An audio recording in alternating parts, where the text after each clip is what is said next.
అందుచేత పరలోకమందున్న వారిలో గాని, భూమి మీద ఉన్న వారిలో గాని, భూమి క్రింద ఉన్న వారిలో గాని ప్రతివాని మోకాలు, యేసు అనే నామమున్న ప్రతివాని మోకాలు వంగాలి. ఏంటండి ప్రతివాని మోకాల? ప్రతివాని నోరు ఒప్పుకోవాలా? ప్రభు అని ఒప్పుకోవాలా?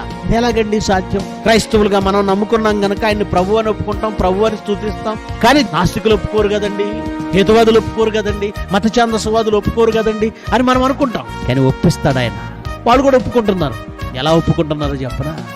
ఈ రోజు ప్రపంచంలో ఎవరైనా ఒక అగ్రిమెంట్ చేసుకుంటున్నారు అనుకోండి, యేసుప్రభుని నమ్మని ఒక నాస్తికుడు, ఒక హేతువాది, ఒక మత ఛాందసవాది ఎవరో కావచ్చు, యేసు ఏమన్నా అగ్రిమెంట్ చేసుకుంటున్నాడు. అగ్రిమెంట్ అంటే ఖచ్చితంగా ఏముండాలో తెలుసా? తేదీ, డేట్. చివరికి అతను పుట్టాడు, వాడికి బిడ్డ పుట్టిన, కూతురో కొడుకో పుట్టిన జనన ధృవీకరణ పత్రం తీసుకోవాలన్నా ఒక ఆయన ప్రభు అని ఒప్పుకొని తీరాలి. ఎవరిని? డేట్ వేస్తున్నాడు.